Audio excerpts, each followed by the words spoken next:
Greetings, parents. My name is Brian Guth at Plainfield High School, and if you're seeing this video, it's because I have your son or your daughter in my math class. I wanted to share with you a few things that they're going to see in my class. So first of all, I thought I'd tell you a little bit about what the class is. College algebra is pretty much the same thing as pre-calc. College algebra is like Algebra 3. You're going to take college algebra one semester, and then second semester you're going to take trigonometry. So those two classes together make up the same materials as pre-calc. Trigonometry is the study of triangles. You do a lot of sine, cosine, and tangent stuff, but everything is related to triangles. It's kind of like a geometry class, I suppose. Finite math is the big one because nobody seems to know what that is. If they're taking finite math right now, pretty much finite is not calculus. Calculus talks about things that are infinite, and finite is the opposite of infinite. It covers a lot of different topics. You can read through some of these things. It's kind of like if you watch Jeopardy, it's like the potpourri category. It's a little bit of everything. You might have seen an email talking about a calculator recommendation, and I am not telling you to go out and spend $100 on a calculator. I'm just not going to do that. It might not make sense. It probably doesn't make sense for a lot of your children. This $15 one is pretty good, and it'll do everything they need to. My website will do a lot, and it's free, so they can do a lot with a free website or a $15 calculator. These more expensive ones are more for your serious math students. If you're going into engineering, maybe this would be a good choice. But if this is, I tell my students, if this is the last math class you're ever taking, there's no way I'm buying a $100 calculator. So here are some things about my class really quickly. I think the main thing to notice is since this is a dual credit class, Vincennes University makes me make my final exam worth 20%. That's different than most other classes at Plainfield that are 15%. So that's something to notice. And then also tests and homework are worth a little bit more. This is due to some of the things that I have to follow, some of the hoops I have to jump through for my college for the accreditation. So this one right here, assignments 25%, is a big one. So normally I'm gonna present a class, and I give them a notes packet, and they take notes, and I'm up in front. It's very traditional. That's kind of my style. But who knows what's going to happen if the virus takes over and we have to go to e-learning. I'm going to be posting videos to Schoology, so they should be watching for that. In case they're absent, they'll be able to watch the videos and keep up. Assignments are going to be on Math Excel. I'd rather do worksheets, but again, if we're going to go e-learning, I'm going to have to do that Math Excel. Is this class hard? Is a question I get a lot, and I'm going to go back to right here. Normally, the students that do poorly in my class are the students that don't do homework. So on the first day, I made a big deal out of, if you're not going to do this homework, then you're not going to do 25% of your grade, and the highest you can possibly get is 75%. So the students who don't do their homework, the highest they can possibly get is a 75% C, but that's assuming that they've aced all of my tests, which probably isn't going to happen. So if you're not doing the homework, you're going to get a really bad grade. It's going to be really, really hard to score well if you're not doing the homework. Okay, so is this class hard? If you're not going to do the homework, absolutely, it's going to be next to impossible. Otherwise, I think they're going to be okay. I don't think it's that bad if they do the work and do the things that I ask. All right, so most of my classroom is going to be put on Schoology, so let me show you what that looks like. When you go to the front page of Schoology, this is one example. This is a college algebra, but they might be in the finite page. The first thing I want to point out is my on this day box. This is going to show exactly what we're doing today. So if they were gone or in the morning they get to school, they want to figure out what we're doing today. This was the lesson we did today. This is the assignment. And then it tells them the next date of the next quiz and the test. If they wanted to see what's coming in the future, they could go semester outline, and that's going to open up a spreadsheet, I hope. Let's see. And this is basically the whole semester. If they needed to,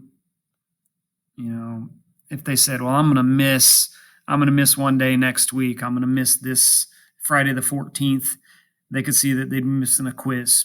And so it's got pretty much the whole semester laid out.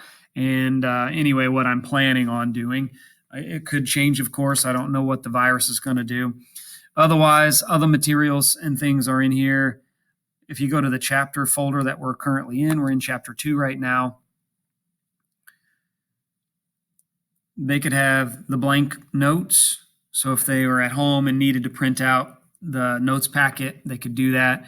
And then also, it's taking forever, but my video files are loading up as well. So if Johnny was absent and missed lesson 2.3, then he could take his notes packet and he could watch these videos. And these videos are basically me going through the notes. So it's just like they were there. There's no reason to fall behind, because if they're not in class, they can go back and watch the notes and watch the videos. All right, college credit. Students have the option to take this class for college credit. It's not mandatory. It's not required. They can choose to. So you kind of have to decide, talk to your kid and decide if you want to take it for college credit. Each of these courses, college algebra, trig, and finite, are separate one semester classes. That means it's 3 different courses. You get 3 hours for each class. So if you took all 3, you could get 9 hours of college credit. One of the drawbacks is it costs $75 per class, unless you're free and reduced lunch, and then that fee gets waived. But some people won't want to pay that $75 for the college credit. Maybe it's not worth it to you. Maybe your kid's not going to college. There are a couple of different reasons why you would not want to take this for college credit. I get it, and that's fine. It's not required. But it is a pretty good deal, I would say, to get 3 hours of college credit for $75. So that's something to consider. Another thing to consider is how your college is going to count it. And that's where this core transfer library comes in. So I'm going to show you exactly how to see what the college will count for. So what I would do is I would just go to Google and Google search core transfer library. And this first thing that comes up is the core transfer library. So what you can do is scroll down here to where it says search. And it brings up this database. And this database has a lot of information, a lot more than what you'll need. And so you have to know how to use it, I guess. What I want to do, I think, is search for finite math. Okay. So in the search box, type in the name of the class, and you see it filters the results. And so one thing that's kind of confusing is if you're taking college algebra right now, it's typed in as algebra, college. So see it right here. So I want to do finite math. So let's show finite math. Basically what happens is you would find your college, and this is a list of the public colleges in Indiana. So find that college. So let's say you're going to Ball State, and this says course not taught. Okay. So that doesn't mean that this class doesn't count, but it's telling you how this school counts that grade. So my class is going to count as an elective at Ball State. So let's find something else. How about, where's IU Bloomington? I don't see IU Bloomington. Where is it? It's in a weird order. There we go. IU Bloomington. Okay, that's a good one because I know they teach finite. Finite math at Bloomington is M118, and it's really hard at Bloomington. So what happens is my finite class, you get an A in my finite class, it transfers as an A to Bloomington in M118.